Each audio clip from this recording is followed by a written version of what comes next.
أعوذ بالله من الشيطان.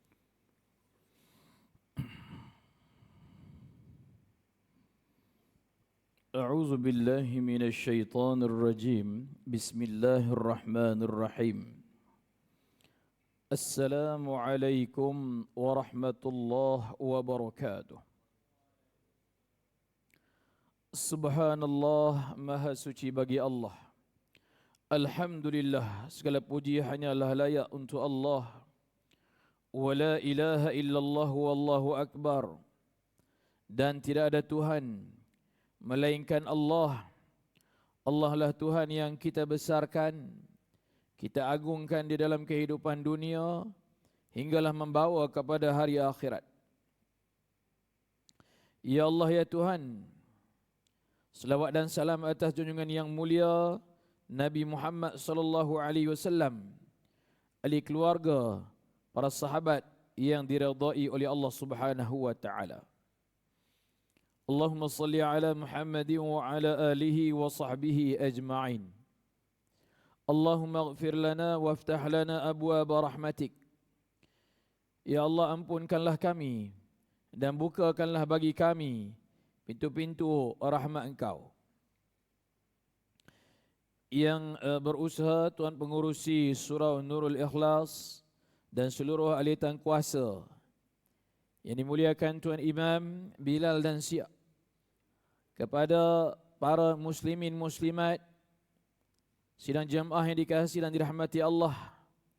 Terima kasih kepada Tuan Haji Jamlus, Hajah Normah yang menyusun mengatur bersama-sama dengan seluruh tengkuasa dalam program pertemuan kita pada malam ini, dalam sebuah majlis yang amat dicintai oleh Allah dan dikasihi oleh Rasulullah sallallahu alaihi wasallam. Istimewanya program kita pada malam ini berlaku pada malam yang ke-6 daripada Zulhijjah 1444.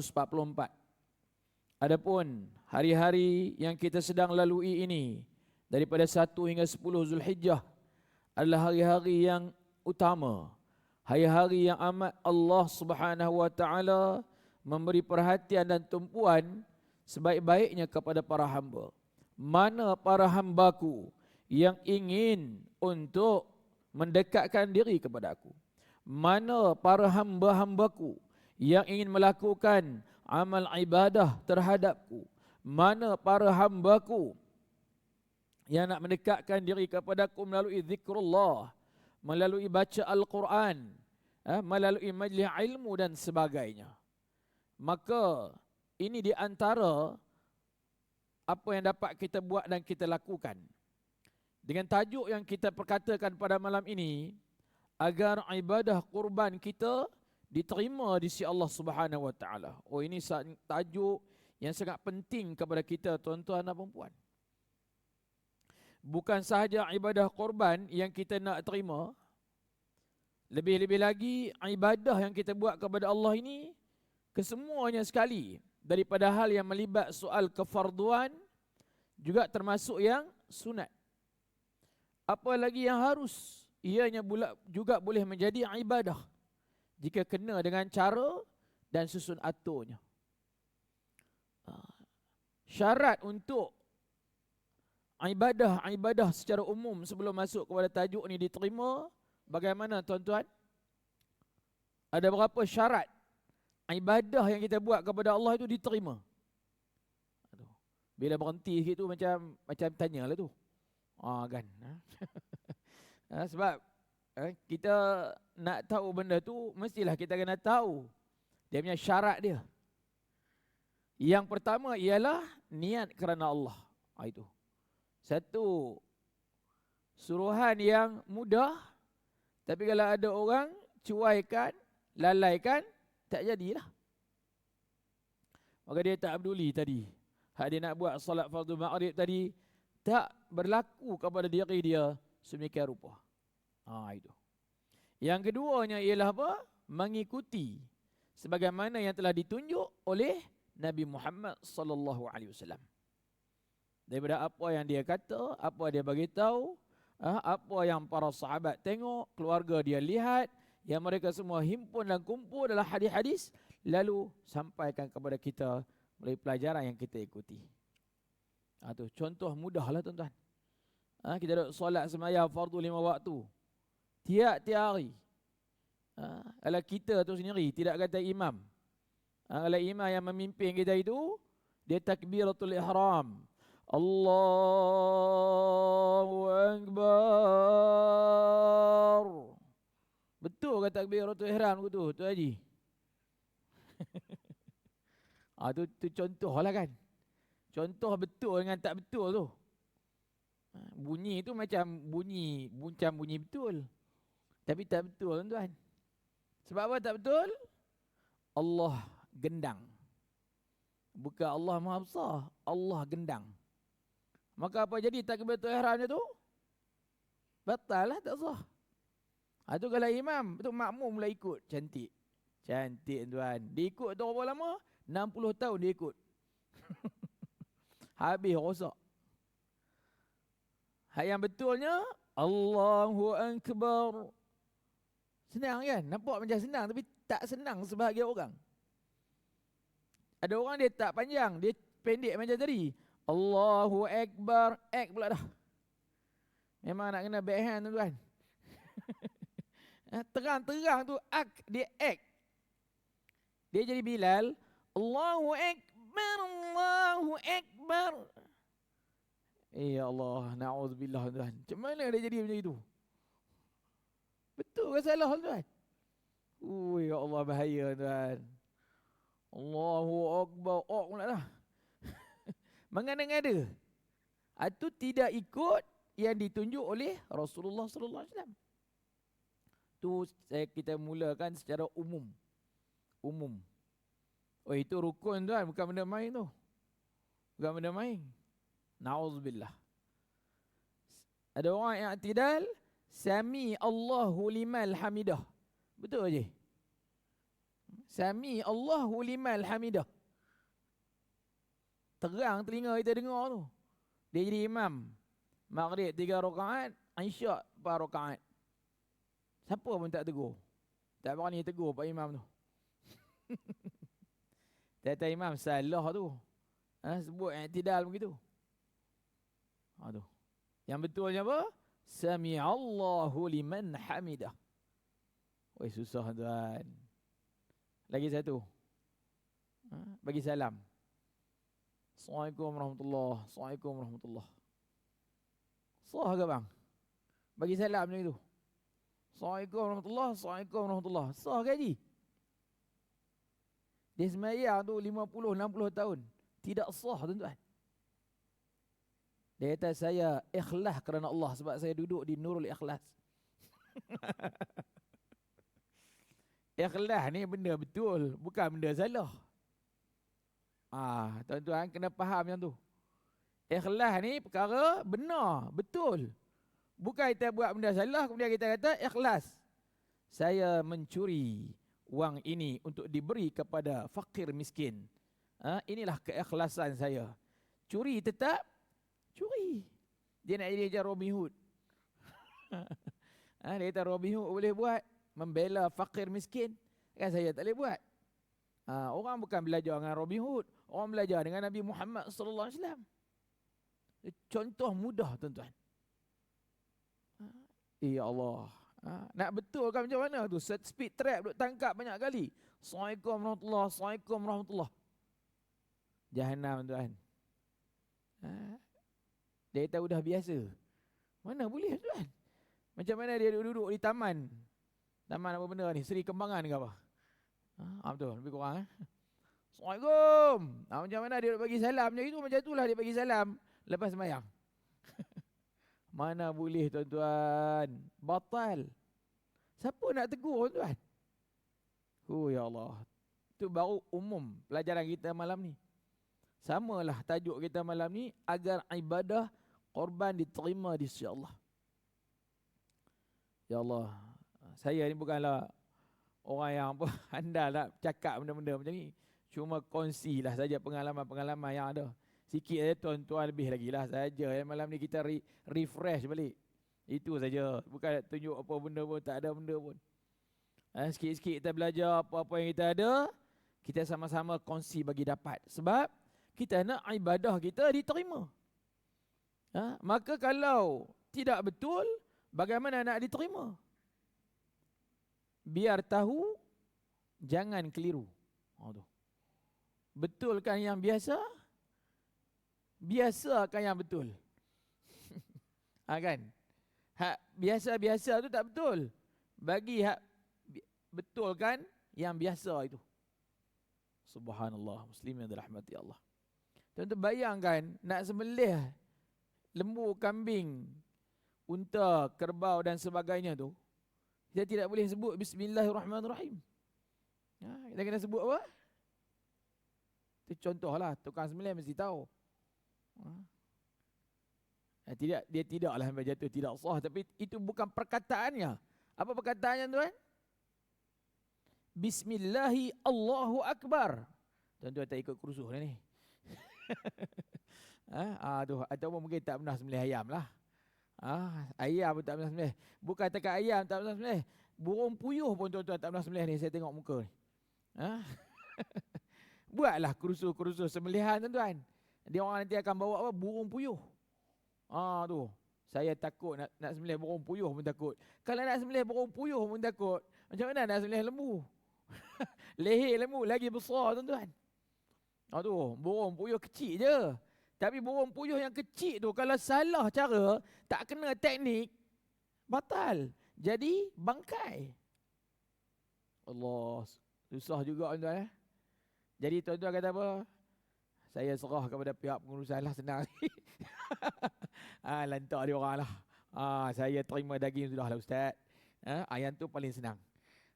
Tapi tak seronok lah kalau kita sampai tak mau ambil tahu langsung. Tak mau ambil kisah langsung. Kalau di Seri Kembangan ni, yang apa nak kena sembelih tu lelaki. Maka tiada lelaki di Seri Kembangan. Nak kena sembelih tu apa? Perempuan kan. Ataupun yang ada lelaki-lelaki di Seri Kembangan tu, lelaki tak boleh pakai. Apa jadi? Maka perempuan lah kena ambil tanggungjawab tu. Betul tu, ini fiqah. Lelaki-lelaki yang ada tu, I takutlah nak pegang nanti tangan I. Dia duk buat kepala macam tu. Memang nak kena penampar tuan. I tak boleh, I tengok darah ni, I gemuruh. Oh ya Allah. Jenis-jenis macam tu, hukum tu dia jadi bertukar. Tapi dia hak kata lemah semangat tengok darah tu, bila daging tu dah jadi sate, dia makan tu lebih teruk daripada barbarian. Bila daging tu dah jadi apa? Sup gearbox. Dia makan lebih teruk daripada tukang sembelih. Ya Allah, punyalah ganas. Tak padan dengan tadi kata apa? Takut nak sembelih. Ni tuan-tuan, kadang-kadang manusia ni konon-kononnya dia kata dia tak boleh tengok darah, dia tak boleh itu, tak boleh ini. Padahal dia pun dah buat kerja yang apa? Yang tak senonoh juga. Serupa je muslimin yang dirahmati Allah. Korban yang kita akan bakal lakukan itu nanti apabila tiba saat waktu dan ketikanya menjadi ibadah yang sangat mulia. Maka setiap orang yang bergelar Islam, ya Allah bagi kelebihan dan kemampuan kepada dia, maka dituntut. Tuan-tuan, ini satu ungkapan yang merujuk kepada gesaan, galakan, seruan. Dia bukan bila mana kita mendengar saja perkataan apa? Jika sekiranya kita mampu, maka kita buat dan lakukanlah. Dia bukan macam itu. Maka saya tak mampu. Tak mampu tu sampai 50 tahun. Tak boleh lah macam tu. Laksanakanlah ibadah fardu puasa bulan Ramadan. Jika sekiranya tidak mampu, boleh ganti bulan lain. Memang aku tak pernah mampu lah bulan Ramadan, aku akan ganti. Cantik. Keluarkanlah zakat jika sekiranya kamu mampu. Pelajaran dia tu duk dengar sampai tak mampu tu lah. Dia tak belajar apa, macam mana nak bagi mampu tu, dia tidak mau belajar. Laksanakanlah ibadah fardu haji dan umrah jika sekiranya kamu mampu. Aku memang tak akan mampu sampai mati. Sampai bila-bila pun dia duk belajar, tak mampu, tak mampu, tak mampu. Sama macam ibadat korban. Tak boleh. Bab-bab tak mampu tu disuruh kita usaha. Disuruh kita ikhtiar. Bukan kata letak perkataan tak mampu tu pakai dapat pelepasan. Satu je tuan-tuan, hak yang Tuhan tak letak bab mampu-mampu ni, Tuhan paksa walau apa jadi pun. Ibadat apa? Solat fardu 5 waktu. Hak sunat je tak. Solatlah fardu 5 waktu jika sekiranya kamu mampu. Pakat tak sembahyang habislah tuan-tuan. Hak yang ada ni apa? Jika tak mampu berdiri, duduk. Yang tu ada. Jika tak boleh duduk, apa? Baring ke apa? Jika tak boleh baring, apa buat cara-cara yang macam mana? Hak yang melibatkan apa? Pergerakan ketika baring. Apa pun Allah nak suruh juga, solat jangan tinggal. Yang tu dia tak berani cakap lah. Sebab apa? Sebab tidak ada ajaran kepada kita demikian. Lagi satu apa? Ni, menjaga akidah. 2 kalimah syahadah. Jagalah 2 kalimah syahadah jika sekiranya kamu mampu. Mana ada tuan? Memang kita kena jaga. Apa jadi pun. Silap cakap, kena patah balik. Silap perbuatan, kena patah balik. Silap terlintas, terfikir, tersalah, kena patah balik. Saya percaya Allah je, saya tak percaya Nabi Muhammad. Astaghfirullah. Kamu kena minta ampun, kena minta maaf, kena ulang balik 2 kalimah syahadat. Tak boleh. Kat situ dia tidak letak benda-benda tidak mampu. Apa keadaan pun, mesti usaha kena sampai jadi mampu. Dan ini adalah sebagaimana yang disebut oleh Allah Subhanahu wa taala kepada kita, yaitu di dalam surah Al-Kautsar juzuk yang ke-30. A'udzu billahi minasy syaithanir rajim. Bismillahirrahmanirrahim. Inna a'tainakal kautsar fasalli lirabbika wanhar. Inna syani'aka huwal abtar. Yang bermaksud dengan nama Allah yang Maha Pengasih, yang Maha Pemurah, lagi Maha Penyayang. Sungguh kami telah memberimu, wahai Muhammad, nikmat, kelebihan yang amat banyak. Satu. Ya. Kelebihan, nikmat, kemuliaan, jadi nabi, jadi rasul. Jadi orang pilihan Allah. Orang yang boleh berhubung langsung dengan Allah. Boleh berkawan dengan malaikat. Tuan-tuan, apa lagi nikmat yang paling besar lagi daripada tu? Adapun nikmat duniawi yang lain tu, perkara yang nanti dia akan dapat juga secara mendatang. Yang mana benda-benda duniawi ni, kepada Nabi Muhammad sallallahu alaihi wasallam, dia berusaha serupa macam orang lain juga. Bukan dia dapat benda tu terjun datang kat dia. Tak ada. Semua kita dengar daripada usia muda belia, dah start dah apa? Pergi buat kerja. Tak ada duk melengkar di rumah apa? Sayyidina Abu Talib. Walaupun dalam hadis bagi tahu kata apa? Sayyidina Abu Talib ni menatang Nabi Muhammad bagai minyak yang penuh. Saya mula-mula belajar menatang. Ingat menatang ni apa benda? Ingat binatang. Rupanya bukan. Benda ada dalam kuali minyak tu, kita kena jaga tak jatuh macam tu. Kadang-kadang kena terang tuan, budak-budak zaman kemudian dia tak reti bahasa-bahasa yang macam tu. Macam umur-umur macam kita ni, kita reti. Maksudnya Sayyidina Abu Talib jaga Nabi Muhammad sebab mak ayah dia tak ada, datuk dia tak ada, sampai macam tu. Tapi bukan Nabi Muhammad ambil kesempatan atas apa yang dibuat oleh Abu Talib. Dia keluar rumah. Dia pergi berkawan, pergi bergaul, pergi terlibat dengan apa? Pekerjaan-pekerjaan biasa yang orang duk buat. Dia ikut perjalanan bapa saudara dia untuk pergi meniaga dan sebagainya. Semua itu tidak berlaku dalam sekelip mata. Nikmat-nikmat dunia ini. Tapi nikmat iman, nikmat Islam, itu Allah bagi dan beri. Dan bagi dan beri itu bukanlah satu apa? Ialah kemuliaan, kehebatan tu tak dinafi. Tapi bukan Nabi Muhammad tu dapat Oh seronoknya aku dapat berhubung dengan malaikat. Bukan begitu. Sebaliknya dia kena apa? Tabligh. Dia kena sampaikan. Dia kena apa? Fatanah. Dia kena bijak. Dia kena siddiq. Dia kena benar. Dia kena amanah. Dia tak boleh khianat. Maknanya berat jugalah tugas dia tuan-tuan. Kita, kalau kita terima pada malam ni, pelajaran kita pada malam ni, kita kena sampai tak ke orang? Kita nak sampai-sampai, tak mau sampai sudah lah tuan. Tuan-tuan dengar apa tu habis. Lepas tu ada kawan tak datang, tanya, ustaz mana mengajar malam ni? Entahlah, nama pun dia tak beritahu. Nama ustaz pun tak tahu. Nama ustaz pun dah tak tahulah. Nak ingat mata pelajaran? Okey, tak apalah. Dia ajar apa? Tak tahulah, tapi nampak macam panjang juga. Aku bukan tanya panjang pendek, aku tanya dia ajar apa. Tuan-tuan, kalau itu pun dah susah, mujur kita ni tak jadi Nabi. Nabi Muhammad tak boleh. Dia tak boleh sembunyi, dia tak boleh simpan, dia kena bagi semua sekali. Apa sahaja yang Allah bagi kat dia, dia wajib sampaikan. Orang terima tak terima, itu tajuk lain. Yang kedua, maka dengan nikmat, dengan kelebihan, kemuliaan yang kami bagi dan beri kepada engkau, maka laksanakanlah solat.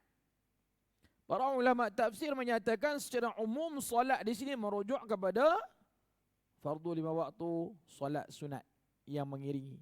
Tapi khusus mengatakan solat ini merujuk kepada Aidil Adha. Ini. Jadi saya dapat dengar di tempat saya dan beberapa tempat yang lain, nak semayang sunat Aidil Adha ni, kita bagi dapat buat lagi awal sikit.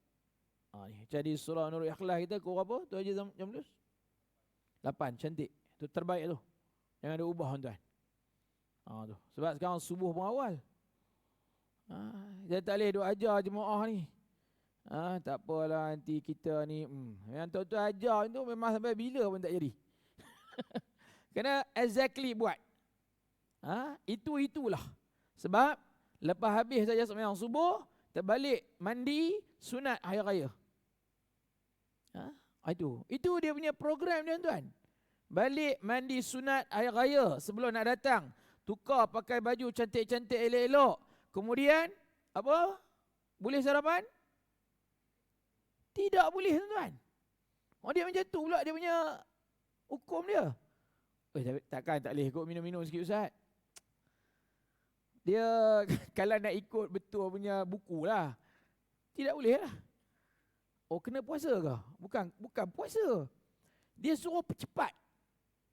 Ada orang dia tak erti. Berbeza dengan apa? Hari Raya Aidilfitri. Beza pula. Tuan-tuan.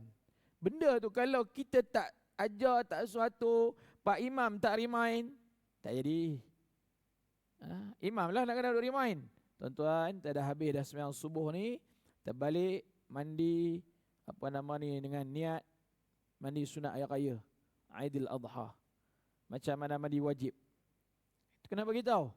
Sebab memang ada orang tak tahu pun. Tukar pakai baju cantik-cantik elok-elok, datang cepat ke surau Nurul Ikhlas kita, bertakbir hari raya. Dan bertakbir hari raya tu dengan apa? Penuh semangat. Tak boleh tak semangat tuan, sebab Nabi Muhammad dan para sahabat mereka buat semangat. Betul. Tuan-tuan boleh tengoklah recording di Madinah kat dalam Masjid Nabawi. Dia orang angkat suara. Allahu Akbar, Allahu Akbar, Allahu Akbar, La ilaha illallah, Wallahu Akbar, Allahu Akbar, Walillahil hamd. Dengar sampai luar kan ni? Sekarang dia orang ikut tegak raya pula. Ada bukan? Saya nak menunjukkan contoh. Tak semestinya berlagu. Dah tak boleh berlagu, tak payah berlagu. Allahu Akbar, Allahu Akbar, Allahu Akbar, Allahu Akbar kabira, walhamdulillah. Cuma orang dengar pelik sikit lah. Tapi yang penting semangat tu dia nak. Tak semangat dia tak mau. Allahu Akbar, Allahu Akbar, Allah. Memang tariklah mikrofon kat dia. Memang mengarut tuan. Tak boleh. Sebab apa? Dia nak angkat suara. Selama berapa hari? 5 hari tuan. 5 hari. Dipanggil takbir apa? Takbir mursal. Muqayyad, maaf. Aduh. Subhanallah. Aduh. Bermula bila? 9 Zulhijjah. Selepas subuh. Ni. Oh, kita dah belajar ni. Ramai dah orang faham dah hari ni tuan. Cuma kita ni bila mana TV dengan radio tak start, kita jadi serba salah sekali nak buat kan. Aduh. Apabila takbir mursal, takbir mutlak, iaitu selepas daripada masuk waktu maghrib, sampailah imam solat sembahyang sunat. Ia berlaku kepada Aidil Fitri, ia berlaku kepada Aidil Adha. Tapi adapun takbir apa tadi? Muqayyad. Iaitu takbir yang bermula lepas subuh hari 9 Zulhijjah sampailah berakhir asar 13 Zulhijjah. Simple tuan? Very simple. Tak payah ingat apa pun. Tuan-tuan ikut dengar Pak Imam buat sudahlah. Tapi di tempat kita ni dia akan kata, dia kata TV pun tak mula lagi. Radio pun tak start lagi. Dia TV dengan radio ni memang kuat tuan. Oh, jangan main. Ustaz kat TV beritahu, engkau jangan cakap banyak. Itu dia. Yang kedua iaitu setelah itu laksanakanlah kata Allah satu ibadah yang bernama kurban, yang mana kamu melakukan sembelihan, yang mana kamu lakukan satu ibadah untuk menandakan dan menunjukkan kepada Allah Subhanahu wa taala sebagai nak mendekatkan diri kepadanya. Dan ini telah berlaku dan terjadi antaranya kepada baginda Nabi Allah Adam AS. Allah tak suruh dia, tapi Allah suruh kepada 2 anak dia. Maka ayah dia bagi tahu 2 anak dia nak buat. Mereka anak-anak mereka Nabi Adam waktu itu yang merujuk kepada Qabil dan Habil, yang mana mereka buat ada yang ikut panduan, ada yang tidak ikut panduan. Maka yang diterima di sisi Allah ialah korban oleh apa? Habil. Tidak diterima korban oleh Qabil. Na'udzubillah min dzalik. Itu. Dan bagaimanakah pula sejarah itu kemudian apa? Berlalu jauh. Pergi kepada zaman Nabi Allah Ibrahim AS dan Nabi Allah Ismail AS. Allah munculkan balik titah perintah ini untuk dilaksanakan dan dilakukan. Tapi Allah tak suruh kepada Nabi Ibrahim dalam bentuk untuk apa? Mengorbankan wang ringgit, harta, binatang-binatang ternak. Sebaliknya benda tu jadi satu ujian yang besar kepada Nabi Ibrahim AS dengan diperintah untuk menyembelih anak dia sendiri. Berat tuan. Berat. Sebab apa jadi macam tu? Ni. Sebab Nabi Ibrahim AS ni dikenali dalam sejarah seorang Nabi dan Rasul yang amat hebat dari sudut sedekah dan infak dia. Dia tak heran tuan. Dalam bab tolong bantu khidmat masyarakat yang kata Nabi Ibrahim tu, nama dia nombor 1. Selain daripada nama Nabi Muhammad, selain daripada Nabi Sulaiman, beberapa Nabi dan Rasul yang lain lah. Hak yang suka duk bagi sedekah dan infak ni, Nabi Ibrahim duk tangga nombor 1. Jenis macam tu. Apalagi dia ni memuliakan tetamu. Apalagi dia ni apa sahaja duk bunyi, orang nak minta tolong, dia cepat nak bagi. Maka Allah uji dia. Bukan uji sekali, 2-3 kali datang dalam bentuk mimpi. Mimpi para Nabi dan Rasul, mimpi apa tuan-tuan? Benar. Mereka tidak diganggu oleh syaitan. Adapun lain daripada Nabi dan Rasul seperti kita, kalau mimpi kita panggil apa? Mainan tidur. Akak kita tak boleh. Tetapi ilmu-ilmu dalam bentuk mimpi ni tak banyak berlaku kepada para Nabi dan Rasul. Dalam hal-hal tertentu saja. Sebab tu wahyu Allah terhadap Al-Quran, Allah tak bagi kat Nabi Muhammad sekali pun tak ada dalam bentuk mimpi. Sebab mimpi ni dia, macam mana nak cakap, dia bukan real. Dia bukan real. Sebab tu tak boleh belajar dalam mimpi. Sembahyang dalam mimpi. Tak boleh tuan-tuan. Tak boleh, tak dibenarkan. Tapi yang berlaku kepada Nabi Ibrahim itu disebut dalam Al-Quran. Aku telah inni ra'aitu fil manam. Aku tengok dalam mimpi. Ya Allah bagi dekat aku. Yang jadi bukan semalam, bukan 2 malam, tapi 3 malam. Sembang dengan anak. Ismail, macam mana ni? Dalam mimpi itu aku tengok Allah arah kepada aku untuk melaksanakan ibadah korban. Jadi ibadah korban yang dimaksudkan itu aku kena persembahkan dekat Allah ialah kamu yang kena jadi aku kena korban sembah kepada Allah.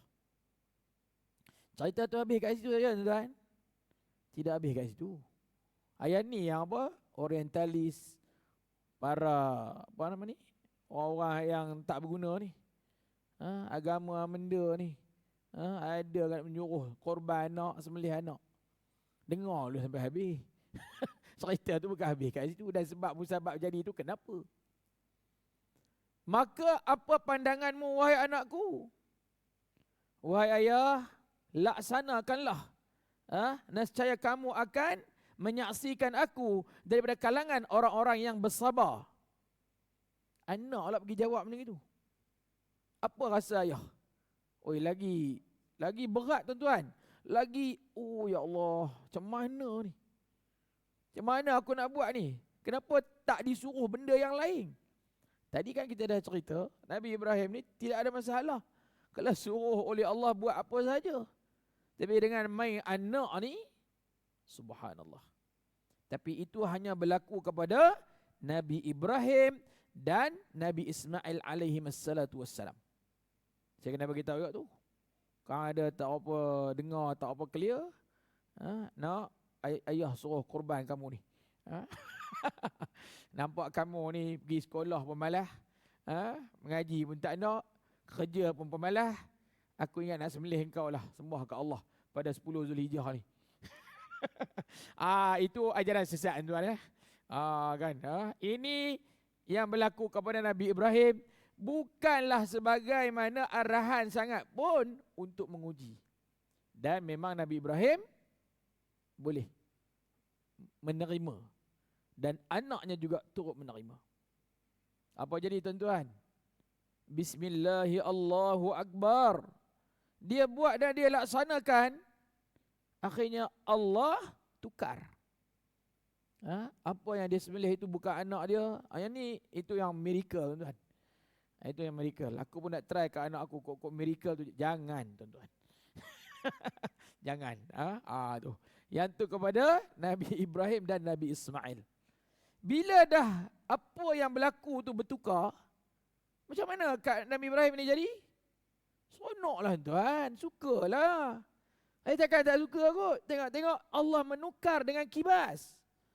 Maka apa jadi? Allahu Akbar, Allahu Akbar, Allahu Akbar. Maka sebab tu sunatlah. Dapat pahala. Orang yang jadi peserta korban, dia kena hadir. Yalah, walaupun macam-macam akad berlaku apa semua itu ada adab lah. Ya. Kalau saya di Kelantan, di Kedah, Terengganu ni, akad jual beli depan lembu, pegang tali lembu, itu dahsyat lah. Tak apa, yang tu dia tidaklah masuk kategori yang menyusahkan. Cukuplah dia datang jumpa JK Surah yang menguruh ni, mana dia? Ni saya ni lah wang bagi bahagian ibadat korban saya pada tahun ini. Dia wah, terima kasih, saya terima. Itu dah kira jadi dah. Tapi cantiknya terhadir datang tengok. Sebab Nabi suruh kepada keluarga dia, wahai Aisyah, saksikanlah binatang korbanmu. Yakni ketika mana dia disembelihkan, ketika mana darahnya sedang memancar itu, maka apa kita kena buat tuan? Ya Allah, ampunkanlah dosa-dosaku. Yang tu tak ada orang belajar tuan. Itu Nabi suruh saksi tu. Waktu darah sedang memancar tu, ya Allah, ampunkanlah dosa aku. Ya Allah, terimalah ibadah aku. Ya Allah, bagilah kepada aku kebaikan. Bagi macam-macam boleh minta tuan. Mintalah apa saja. Ya Allah, dengan apa yang aku buat dan lakukan ini, pahala dan ganjarannya bagilah juga kepada mak ayah aku, ya Allah. Pun boleh. Ramai orang dia tidak belajar benda-benda itu. Jangan siap dah sembelih. Siap dah, tunggu dia terima daging. Yang tu pun tak salah, tapi dia tak ada satu penghayatan. Dia tak ada satu perasaan. Perhubungan tu tidak berlaku, tuan-tuan. Subhanallah. Aduh. Jadi, apa yang kita buat sekali lagi, kita lakukan tidak lain dan tidak bukan, iaitu kerana nak mendapatkan kesyukuran kepada Allah Subhanahu Wa Taala. Itulah antara ciri-ciri permintaan kita agar diterima. Yang keduanya ialah untuk kita menambah baik ketakwaan kita kepada Allah Subhanahu Wa Taala. Ini. Kita laksanakan tadi hak kita sebut di awal-awal tadi, kata apa? Lakukanlah ibadah korban jika sekiranya kamu mampu. Aduh, kita akan cari jalan buat bagi jadi mampu kok mana pun. Kita kata kita tak mampu tahun ni sebab harga apa? 900. Tengok tahun depan apa? 1000 sebahagian. Maka kita cubalah himpun duit berapa lama? 2 tahun untuk nak dapat sebahagian. Boleh tak boleh? Boleh. Sebulan RM50. Sebulan RM50, 12 bulan 750. Matematik lambat lagi. Macam mana abang? 600 setengah. 600 setengah times tu 2 tahun dapat 1,300. Tak adalah dah tadi kata dah tak mampu tahun tu. Tak kisahlah kan. Lagi bagus. Boleh dapat yang apa sadur punya ni. Tuan-tuan, benda macam ni atas keinginan kemauan kita je. Kadang-kadang kita bila cakap-cakap macam itu, ada orang ni tak perasan, tuan. Kita kata kalau tak mampu tahun ni, bagi mampu tahun depan. Saya ingat tahun depan pun tak mampu juga. tahun depan pun tak mampu juga. Kita kata tak mampu tahun depan tu, 3 tahun lagi. Dia keinginan tu yang paling penting. Keinginan. Macam mana nak buat haji, buat umrah, tuan-tuan? Dia punya kemampuan tu mula-mula Tuhan nak tengok ni apa? Apa kemampuan mula-mula nak buat haji dan umrah yang mesti kita kena buat? Walaupun nak pergi ke tak pergi, kita tak tahu. Apa dia? Belajar untuk ilmu, tuan. Kuliah pengajian. Yang orang duk kata kursus haji tu, pergilah. Saya bukan lagi haji, pergi kursus buat apa? Itu masalah tu. Di Masjid Surau ni, kuliah yang tak berapa nak ada dalam bentuk pengajian khusus, sedangkan pelajaran tu banyak. Tajuk apa? Haji dan umrah. Memang tak ada. Tajuk apa lagi? Zakat. Tak ada, tuan. Yang ada kesempurnaan solat. Tapi tak sempurna juga solat. Orang takbir Allahu Akbar, duk Allahu Akbar je itulah. Orang ajar bagilah salam, Assalamualaikum warahmatullahi, dia duk Assalamualaikum warahmatullahi situ. Tapi nak belajar kesempurnaan solat. Itu contoh, tuan-tuan. Benda-benda macam itu kita tak masukkan dalam silibus. Ini nak tajuk yang menakutkan semua. Politik dalam Islam. Ya Allah. Bukanlah tajuk tu tak boleh, tapi tak apalah, tajuk tu kita put aside dulu. Kan? Tajuk-tajuk yang macam tadi kita sebutkan, sebenarnya kalau ada guru yang dia rajin, dia menarik dan dia boleh menyelesaikan perkara itu, maka dapat manfaat dan faedah kepada jemaah. Contoh berapa ramai orang duk sembahyang waktu Jumaat, dia tak tahu sejarah solat sembahyang waktu Jumaat. Dia tahu ada sejarah ke ustaz? Memang ada, tuan. Saya sembahyang 50 tahun dan saya tak tahu sejarah sembahyang waktu Jumaat. Mujur sembahyang Jumaat, walaupun tak tahu sejarah. Itu contoh mudah lah. Very simple punya ni. Kan? Dan semua itu ada dalam maklumat agama. Saya sepatutnya bertugaslah Jumaat depan ni. Tapi tak dapat. Ganti ustaz lain. Sebab apa, ada dugaan jadual tak kena bertugas di utara. Kalau tidak nak bawa adalah tajuk tu. Lain kali je. Next time insya-Allah. Kan. Itu nak cerita dia, muslimin yang dirahmati Allah SWT sekalian. Ketakwaan kita yang kedua itu, agar kita nak sebagaimana disebut dalam surah Al-Hajj ayat 37, iaitu Allah menyatakan hanya amalan korban yang dilakukan atas dasar taqwa diterima oleh Allah, yakni daging haiwan korban dan darahnya itu sekali-kali tidak akan sampai kepada Allah, tetapi yang sampai kepadanya adalah taqwa kamu. Demikianlah dia menundukkannya untukmu agar kamu mengagungkan Allah. Allah bagi kelebihan kat kita ni apa? Boleh datang gotong royong, hadir bersama, dan kita jadi apa? Berani kepada binatang tadi Allah sebut. Mereka tu jadi tunduk kat kita. Bukan kita ada ilmu apa. Pada masa dia nak tunduk lah, pada masa dia tak tunduk lah tuan-tuan. Maka sebab tu bab-bab tu kena bagi kepada orang yang ahli lah. Yang dia datang ni, Assalamualaikum, dia pegang badan lembu tu baring, cantik tuan. Kalau ada macam itulah. Kalau tengok kita pakai baju merah ni cantik. Memang ada penendang bagilah. Yang tu waktu tu dia tak tunduk kat kita. Takut muslim yang dirahmati Allah. Bagi lalu azan dulu. Masuk. Itu dia tuan-tuan.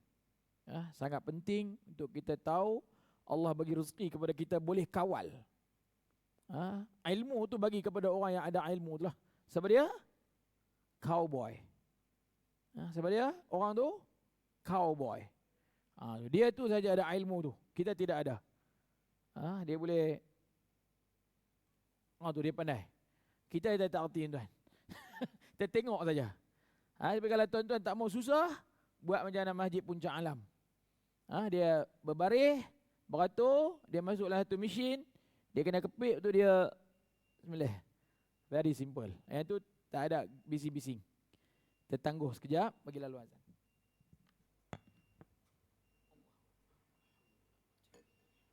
Bismillahirrahmanirrahim. Subhanallah, alhamdulillah, wa la ilaha illallah, Allahu akbar. Wa la hawla wa la quwwata illa billahi al-aliyyil azim. Allahumma salli ala sayyidina Muhammad wa ala ali Muhammad. Allah ya karim. Allahu akbar, Allahu akbar. Allahu akbar, Allahu akbar. Ashhadu an la ilaha illallah.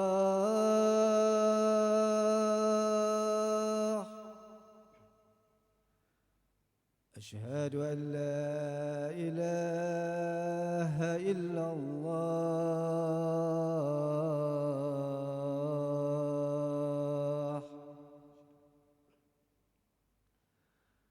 أشهد أن محمدا رسول الله.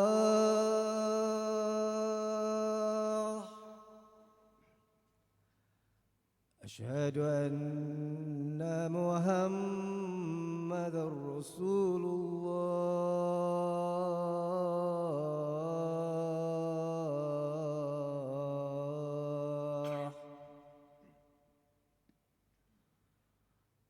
هيا على الصلاة،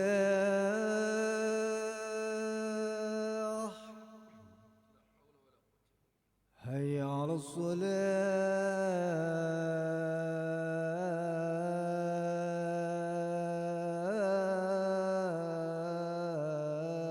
الصلاة، هيا على الفلاح،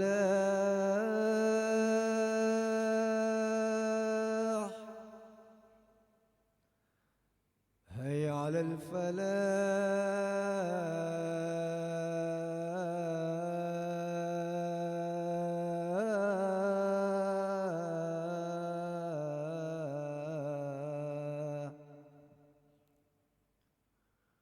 الله أكبر، الله أكبر.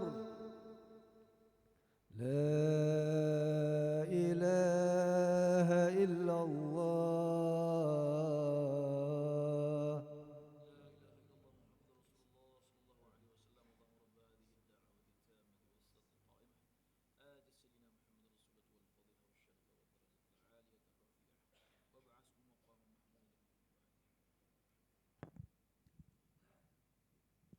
muslimin yang dirahmati Allah Subhanahu wa taala sekalian. Itu dia akhirnya Allah kata dalam surah Al-Hajj itu, dan sampaikanlah khabar gembira kepada orang-orang yang berbuat baik. Yang ketiga, agar ibadah kurban kita diterima di sisi Allah, tidak lain dan tidak bukan, itulah kehadiran kita, keikhlasan kita melakukan ibadah tersebut, iaitu supaya kita mengharapkan ganjaran yang Allah Subhanahu wa taala saja nak bagi dan nak beri kepada kita.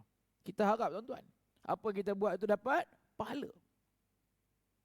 Jadi ini menafikan orang-orang yang mengatakan kalau kita buat ibadah kepada Allah untuk Allah sahaja, jangan kerana dapat pahala, itu salah. Tu pendapat itu salah. Saya solat kerana Allah, bukan kerana nak masuk syurga. Ya, ajaran sesat tuan. Saya solat kerana Allah, bukan kerana tak mau masuk neraka. Na'udzubillah. Bahaya tuan. Sedangkan banyak ayat-ayat Al-Quran yang berkaitan bab solat, bab puasa, bab zakat, bab haji, bab umrah, semua diiringi dengan tawaran-tawaran. Yang tawaran itu bukan tawaran manusia, Allah juga. Cuma yang paling penting, nak masuk syurga ke, tak mau masuk neraka ke, buat bagi betul. Kalau tak sempurna tu okey je tu. Walaupun tak okey lah sebenarnya. Buat bagi betul. Betul tu dia nak. Dalam lain perkataan dia panggil apa? Sah. Sah. Tu. Kalau kita ambil uduk, sahnya walaupun satu basuhannya, tapi sah. Sempurnanya 2 atau 3. Itu maksud dia tuan-tuan. Kalau orang tidak faham, jadi masalah lah. Itu contoh. Kalau kita solat dan sembahyang, kita baca semua bab rukun. Rukun apa yang tak baca? Itu senyap je. Kalau betul, sah lah solat tu. Tapi sayanglah tuan, rugi. Tak mau nak kata Subhana Rabbiyal Azim, tak mau nak sebut. Subhana Rabbiyal A'la, tak mau nak kata. Rabbi ighfirli warhamni, tak mau. Rugilah. Allahu Akbar ya. Yang keempatnya, dengan itu bila mana kita melaksanakan ibadah korban, maka kita amat mengharapkan itulah peningkatan terhadap iman dan amal kita kepada Allah di lain-lain masa. Maka dalam ini kita nak mencari jalan tentang bagaimana Allah Subhanahu wa taala menyatakan fastabiqul khairat, berlumba-lumbalah kamu untuk membuat kebajikan dan kebaikan. Dan ini juga dinyatakan oleh Nabi Muhammad sallallahu alaihi wasallam dalam hadis kepada kita bahwasanya bersegeralah kepada kita untuk melakukan amal. Sebagai seorang hamba yang dekat kepada Allah Subhanahu wa taala, hendaklah dia melakukan amal soleh. Sebagaimana kata Anas radhiyallahu anhu, an Nabi sallallahu alaihi wasallam qala, "Idza arada Allah bi'abdin khaira ista'malhu." Qalu, "Wa kaifa yasta'milhu?" Qala, "Liyufaqihu li'amali salih qabla mautih." Rasulullah kata, apabila Allah menghendaki kebaikan kepada seorang, maka Allah akan membuatnya suka beramal. Di samping Allah tu Allah, kita pun tak. Sebab tu Nabi ajar kepada Sayyidina Muaz bin Jabal untuk nak dapat satu motivasi ke, nak dapat keinginan dan kemahuan ke, nak buat apa-apa dalam suruh agama ni. Maka kena lepas solat, Nabi kata apa? Wahai Muaz, baca doa ni. Apa dia?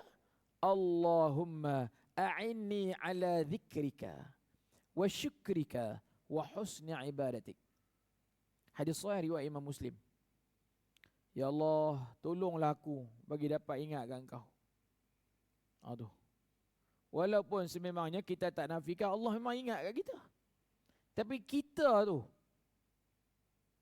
nak cari jalan mengingati Allah. Sebab tu Nabi ajar kat dia. Wahai Allah, bantulah aku untuk bersyukur kepadamu. Bukan senang tuan, bukan senang. Nabi kata dalam hadis riwayat Al-Bukhari, orang yang bangkit bangun celik biji mata disuruh kepada dia untuk buat apa? Baca Alhamdulillah. Itu suruhan, tapi tidaklah itu wajib. Tapi itulah yang Nabi buat sebagai tanda apa? Syukur kepada Allah. Cantiknya apa? Alhamdulillah alladzi ahyana ba'dama amatana wa ilaihi nusyur. Hadis sahih riwayat Al-Bukhari. Maknanya hadis-hadis yang jenis yang macam tu bukan hadis-hadis tak tentu arah tuan. Maknanya besar sungguh ajaran Nabi tunjuk kepada kita. Saya bangkit bangun tak baca Alhamdulillah pun hidup macam biasa Ustaz. Saya tak payah duk sebut-sebut benda, saya okey je. Tuan-tuan, hari nak okey, kita takut hari yang tak okey tu. Aduh, jangan cakap besar tuan, hari tak okey tu kita takut. Biar hari-hari yang okey tu alhamdulillah okey, jangan hari yang okey tu jadi KO. Na'udzubillah. Dan kita akui benda tu memang bukan senang. Di atas apa? Atas keistiqamahan. Kalau dia banyak istirahat tak jadi. Dia kena istiqamah. Banyaknya istirahat tak jadi ya. Nak latih tu bukan senang tu, bukan senang. Celik punya mata, alhamdulillah. Yang tu je. Cantik lagi, alhamdulillah alladzi ahyana ba'dama amatana wa ilaihi. Tu cantik tuan. Tapi nak belajar bukan mudah nak ingat. Sebab pelajaran tu hanya diingati pada masa sekolah tadika. Lupa pada masa sekolah rendah. Hilang ingatan pada masa sekolah menengah dan masuk universiti. Hilang ingatan tuan. Gelak lah Pak Haji ni. Nampak macam betul je. Agak sebab tu kena apa? Istiqamah. Tapi kalau istirahat tak jadi tuan. Mujurlah dibantu balik apa? Pada masa kita solat sembahyang fardu. Dia jadilah balik. Alhamdulillah tu. Kita baca Fatihah, kita subhanallah 3 kali, alhamdulillah. Dia jadi balik tuan. Sebenarnya berlaku, cuma dia berlaku pada masa lain. Bila lagi kita ni senang alhamdulillah tuan. Bila dapat nikmat.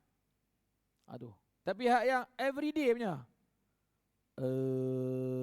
alhamdulillah. Yang tu yang bagus. Dia package tu. Dia excuse me. Dia tak jadi. Dia alhamdulillah. Yang tu yang bagus. Ada jadi macam tu? Kalau jadi macam tu kira okey lah tu. Allahu Akbar. Maka para sahabat Nabi. Dan yang ketiga tadi apa? Ya Allah tolonglah aku untuk elok di dalam beramal ibadat.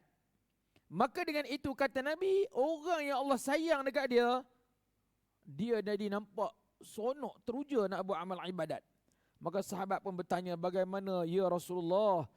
Allah akan memberi kepadanya kekuatan taufik dan hidayah untuk melaksanakan amal soleh sebelum dia meninggal dunia. Sonok tuan.